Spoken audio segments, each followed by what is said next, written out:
Hello, good morning, नमस्कार, आदाब, सत श्री अकाल। जी हाँ, आज की जो मोटिवेशनल कहानी है, सबसे ऊंची प्रार्थना। जी हाँ, बने रहें हमारे साथ, सुनिएगा पूरी कहानी। अगर आपको पसंद आती है तो इसे आगे भी शेयर कीजिएगा। एक व्यक्ति जो मृत्यु के करीब था, मृत्यु के पहले अपने बेटे को चांदी के सिक्कों से भरा एक थैला देता है और बताता है कि जब भी इस थैले से चांदी के सिक्के खत्म हो जाएं तो मैं तुम्हें एक प्रार्थना बताता हूं, उसे दोहराने से चांदी के सिक्के फिर से भरने लग जाएंगे। उसने बेटे के कान में 4 शब्दों की प्रार्थना कही और वह मर गया। अब बेटा चांदी के सिक्कों से भरा थैला पाकर आनंदित हो उठा और उसे खर्च करने में लग गया। वह थैला इतना बड़ा था कि उसे खर्च करने में कई साल बीत गए। इस बीच वो भूल गया प्रार्थना करना। जी हाँ, जब थैला खत्म होने को आया तब उसे याद आया कि अरे, वो 4 शब्दों की प्रार्थना क्या थी। उसने बहुत याद किया, उसे याद ही नहीं आया। अब वो लोगों से पूछने लगा। पहले पड़ोसी से पूछताछ की, ऐसी कोई प्रार्थना तुम जानते हो क्या जिसमें 4 शब्द हैं? पड़ोसी ने कहा, हाँ, एक 4 शब्दों की प्रार्थना मुझे मालूम है, वो है ईश्वर मेरी मदद करो। उसने सुना और उसे लगा कि ये वे शब्द नहीं थे, कुछ अलग थे। कुछ सुना होता तो हमें जाना पहचाना सा लगता है।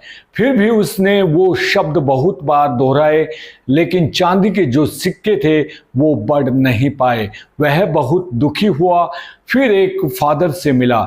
उसने बताया कि ईश्वर तुम महान हो, ये 4 शब्दों की प्रार्थना हो सकती है, मगर इसके दोहराने से भी थैला नहीं भरा।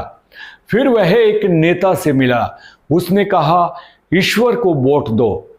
यह प्रार्थना भी कारगर साबित नहीं हुई। वह बहुत उदास हुआ।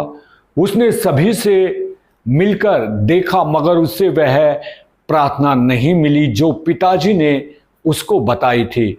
वो उदास होकर घर में बैठा हुआ था। तब एक भिखारी अचानक उसके दरवाजे पर आया और उसने आवाज लगाते हुए कहा, सुबह से कुछ नहीं खाया, खाने के लिए कुछ हो तो दे दो। उस लड़के ने बचा हुआ भोजन उस भिखारी को दे दिया। उस भिखारी ने खाना खाकर बर्तन वापस लौटाया और ईश्वर से प्रार्थना की, हे ईश्वर, तुम्हारा धन्यवाद। अचानक वह चौंक पड़ा और चिल्लाया, अरे, यही तो वे 4 शब्द थे। उसने वे शब्द दोहराने शुरू किए, हे ईश्वर, तुम्हारा धन्यवाद। और उसके सिक्के बढ़ते गए। इस तरह उसका पूरा थैला भर गया। इससे समझें कि जब उसने किसी की मदद की तब उसे वह मंत्र फिर से मिल गया, हे ईश्वर, तुम्हारा धन्यवाद। यही उच्च प्रार्थना है, क्योंकि जिस चीज के प्रति हम धन्यवाद देते हैं वो चीज बढ़ती है, ना कि कम होती है। अगर पैसे के लिए धन्यवाद देते हैं तो पैसा बढ़ता है, प्रेम के लिए धन्यवाद देते हैं तो प्रेम बढ़ता है। ईश्वर के प्रति धन्यवाद भाव निकलते हैं कि ऐसा ज्ञान सुनने तथा पढ़ने का मौका हमें प्राप्त हुआ है। बिना किसी प्रयास यह ज्ञान हमारे जीवन में उतर रहा है, वरना ऐसे अनेक लोग हैं जो झूठी मान्यताओं में जीते हैं और उन्हीं मान्यताओं में मरते हैं। मरते वक्त भी उन्हें सत्य का पता नहीं चलता, उसी अंधेरे में जीते हैं और फिर मर जाते हैं। ऊपर जो कहानी आपने सुनी, समझे कि हे ईश्वर, तुम्हारा धन्यवाद।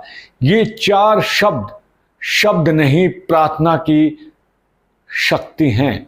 यह 4 शब्द दोहराना किसी के लिए कठिन है तो इसे 3 शब्दों में भी हम कह सकते हैं, ईश्वर, तुम्हारा धन्यवाद। ये 3 शब्द भी ज्यादा लग रहे हो तो सिर्फ एक ही शब्द कह सकते हैं, धन्यवाद। आइए हम सब मिलकर एक साथ धन्यवाद दें उस ईश्वर का जिसने हमें मनुष्य जन्म दिया है और उसमें दी दो बातें, पहली सांस का चलना, दूसरी सत्य की प्यास। यही प्यास हमें खोजी से भक्त बनाएगी और भक्ति और प्रार्थना से होगा आनंद, परम आनंद, तेज आनंद। ये छोटी सी एक मोटिवेशनल कहानी थी। हर रोज हम आपके लिए ऐसी कहानी लाते रहेंगे। अगर आपको अच्छी लगती हैं तो इन्हें आगे भी अपने दोस्तों में शेयर कीजिएगा। तब तक आप अपना ख्याल रखिए, सुरक्षित रहिए। अब मुझे दीजिए संजय रामफल को इजाजत। नमस्कार, धन्यवाद।